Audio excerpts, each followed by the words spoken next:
Hello everyone, study with us में आपका एक बार फिर से स्वागत है। और आज हम टीचिंग एप्टीट्यूड से रिलेटेड एमसीक्यू डिस्कस करने वाले हैं। और ये वो एमसीक्यू हैं जो पिछले एग्जाम्स में पूछे गए थे, ठीक है ना। तो सुपर इम्पॉर्टेंट है और ये बहुत ही टफ लेवल के क्वेश्चंस हैं। आप देखेंगे इसमें 2019 के और 2020 के क्वेश्चन भी इसमें जो है शामिल किए गए हैं। आई होप कि ये वीडियो आपको पसंद आएगी। ठीक है, तो आप देखें किस तरीके से जो क्वेश्चन का लेवल है वो दिन प्रतिदिन बढ़ता जा रहा है। ठीक है, तो वीडियो पसंद आए तो लाइक करें और चैनल को सब्सक्राइब नहीं किया तो ज़रूर कर लें। और अगर आप हमारी पहले की वीडियोस को देखना चाहते हैं तो लिंक डिस्क्रिप्शन में दे दी गई है प्लेलिस्ट की, वहाँ पर क्लिक करके आप हमारी पहले की भी वीडियोस को देख सकते हैं। तो चलिए शुरू करते हैं टीचिंग एप्टीट्यूड एमसीक्यू। तो देखिए पहला क्वेश्चन जो दे रखा है वो ये दे रखा है कि नीचे दी गई सूची में से उन अनुदेशात्मक पक्षों की पहचान कीजिए जो कक्षा योजना की संरचना का अंश हैं। सूची के अ, सूची के नीचे दिए गए विकल्प में से उत्तर चुनिए। ठीक है, उत्तर चुनिए। तो अनुदेशनात्मक क्रियाकलाप की सूची इस प्रकार दे रखी है, जैसे कि विद्यार्थियों का ध्यान प्राप्त करना। ठीक है, ये सही है। और विद्यार्थियों का पूर्वकालीन ज्ञान, ये गलत है। अधिगमनकर्ताओं को उद्देश्य के बारे में सूचित करना, ये भी सही है।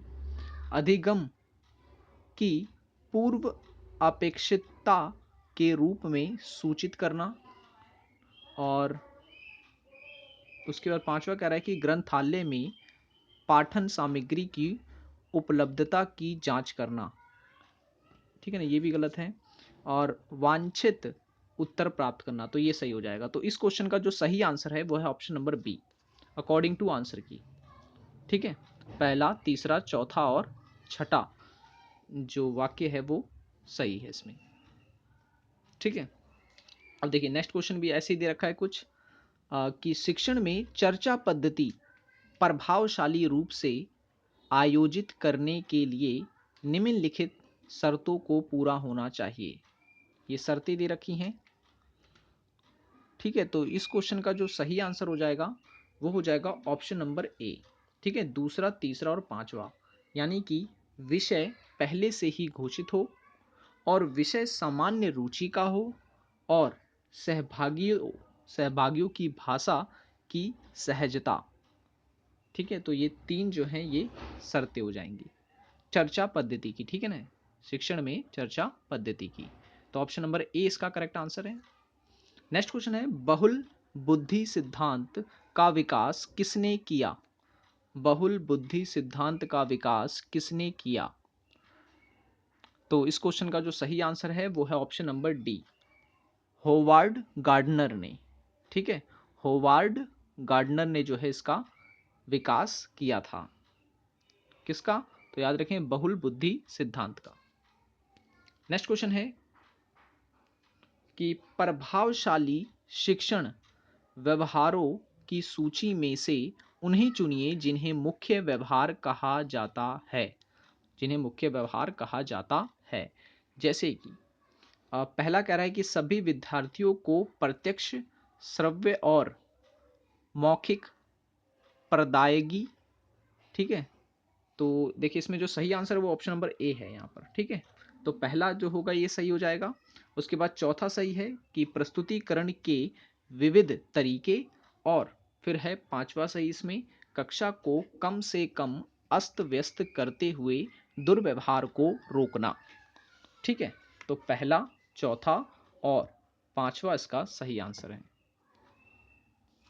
ठीक है, इस तरह के क्वेश्चंस को करने के लिए आपको जो है थ्योरी को अच्छे से पढ़ना होगा, समझना होगा, तभी जो है आप इस तरह के क्वेश्चंस को कर सकते हैं।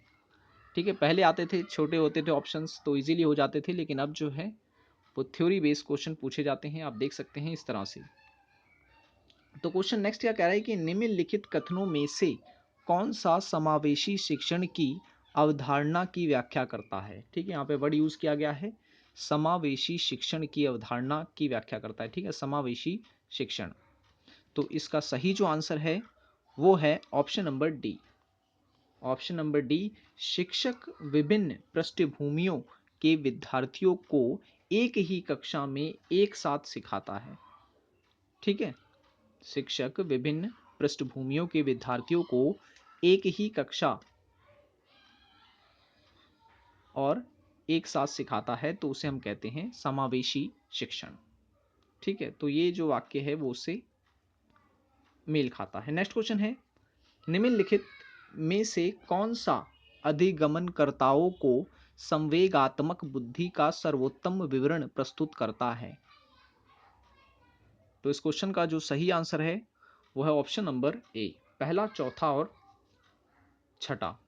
यानी कि दूसरे लोगों और स्वयं अपने संवेग को समझना, और चौथा क्या कह रहा है, स्थिति के अनुरूप अपने संवेगों का समायोजन करना, और छठा कह रहा है कि अन्य लोगों को जैसा वे हैं वैसा ही स्वीकार करना। ठीक है, तो ये हम कह सकते हैं ये संवेगात्मक बुद्धि का सर्वोत्तम विवरण है। ठीक है, नेक्स्ट क्वेश्चन है, जिन प्याजे के संज्ञानात्मक विकास सिद्धांत के अनुसार किशोर विद्यार्थी विकास के किस चरण में होते हैं? किस चरण में होते हैं? तो सही आंसर है ऑप्शन नंबर डी, औपचारिक सक्रियात्मक चरण में। ठीक है, देखिए जून 2019 का क्वेश्चन है ये। ओके, नेक्स्ट क्वेश्चन है, नीचे शिक्षण विधियां और उपागम दिए गए हैं, उनमें से कौन कौन सा व्यष्टि सापेक्ष उपागम है? व्यष्टि सापेक्ष उपागम है। तो सही आंसर है ऑप्शन नंबर बी, दूसरा, तीसरा और चौथा, यानी कि मॉड्यूलर उपागम और अभिक्रमित अधिगम या उपागम कहें, और नेक्स्ट है व्यष्टि सापेक्ष शिक्षण। ठीक है, तो ये सही आंसर हो जाए। देखिए वीडियो पसंद आ रही है तो लाइक जरूर कर दें, और चैनल को सब्सक्राइब नहीं किया तो जरूर कर लें, ताकि ऐसी ही रिवीजन वीडियोस जो है आपको मिलते रहे। ठीक है, तो ये वीडियो का जो मुख्य उद्देश्य है वो यही है कि आपको रूबरू करवाना है कि किस तरह के क्वेश्चन जो है एग्जाम में पूछे जाते हैं। चलिए नेक्स्ट क्वेश्चन है, एक अध्यापक के रूप में आपके द्वारा तैयार किए गए परीक्षण के मामले में निम्नलिखित में से कौन सा कथन सही है? निम्नलिखित में से कौन सा कथन सही है? तो सही आंसर हो जाएगा ऑप्शन नंबर बी, यदि परीक्षण वैधता रखता है तो वह विश्वसनीय भी होगा। ठीक है, अब नेक्स्ट क्वेश्चन दे रखा है 14वां क्वेश्चन, निम्नलिखित में से कौन सा कथन टीम शिक्षण की अवधारणा का सर्वोत्तम रूप से व्याख्यायित रखता है? ठीक है, तो इस क्वेश्चन का जो सही आंसर है वो है ऑप्शन नंबर सी, 2 से अधिक अध्यापक अपनी विशेषता के अनुसार एक ही कक्षा को पढ़ाने की योजना जब बनाते हैं और पढ़ाते हैं तो उसे हम कहते हैं टीम शिक्षण। ठीक है, क्या कहते हैं? टीम शिक्षण। नेक्स्ट क्वेश्चन है, शिक्षण की प्रभावशीलता का निर्णय करने में निम्नलिखित में से किन बिंदुओं पर विचार किया जाता है? चलिए ये क्वेश्चन आपके लिए है, क्वेश्चन को ध्यान से पढ़ें और इसका आंसर मुझे कमेंट में बताएं। जून 2019 में क्वेश्चन पूछा गया है और ये सुपर इंपॉर्टेंट है। आपकी कितनी अच्छी तैयारी है पता चल जाएगा।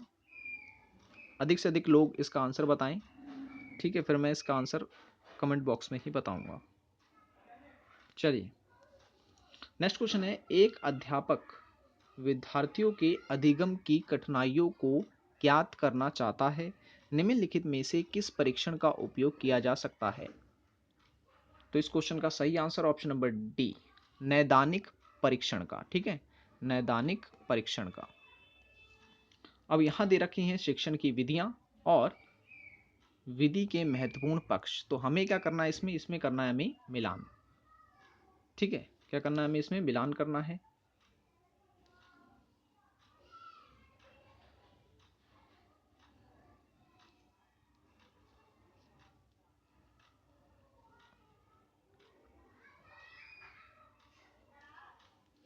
अच्छा, ये क्वेश्चन जो है इसमें अलग हो गया, इसका जो ऑप्शन है वो तो दिया ही नहीं हुआ इसके अंदर।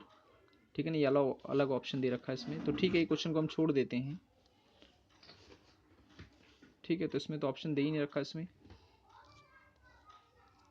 चलिए खैर कोई नहीं। नेक्स्ट क्वेश्चन है, निम्नांकित सूची में उन कथनों की पहचान करें जो प्रभावी शिक्षण के सहायक व्यवहार को दर्शाते हैं।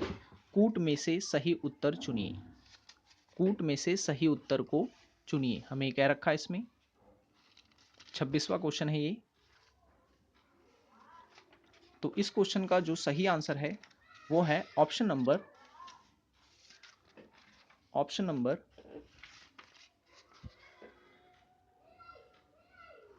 ऑप्शन नंबर ए इसका करेक्ट आंसर है। दूसरा, पांचवा और छठा, ठीक है, दूसरा, पांचवा और छठा इसका करेक्ट आंसर है।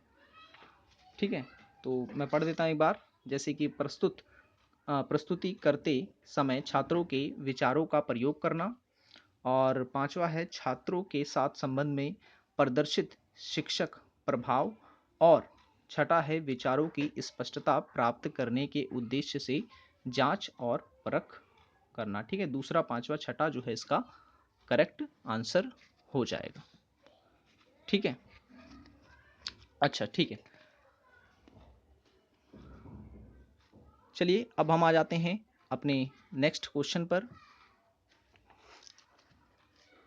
चलिए ऐसा करता हूँ, मैं जो पहले वाला मैंने जो भी क्वेश्चन बताया, मैं इसका ऑप्शन नहीं है तो मैं इसको सिर्फ और सिर्फ वैसे ही मैं आपको सॉल्व करके बता देता हूँ, इसका मैच कर देता हूँ, तो आप इसका जो है अपने आप इसका आंसर मिला सकते हैं। ठीक है, तो इस क्वेश्चन में देखें जो पहला दे रखा है सहयोगात्मक विधि। सहयोगात्मक विधि जो है इसका संबंध यहाँ पर हो जाएगा तीसरे से, यानी कि जब विद्यार्थी अधिगम कार्यकलाप के विभिन्न पहलुओं को साझा करता है तो उसे हम कहते हैं सहयोगात्मक विधि, शिक्षण की सहयोगात्मक विधि।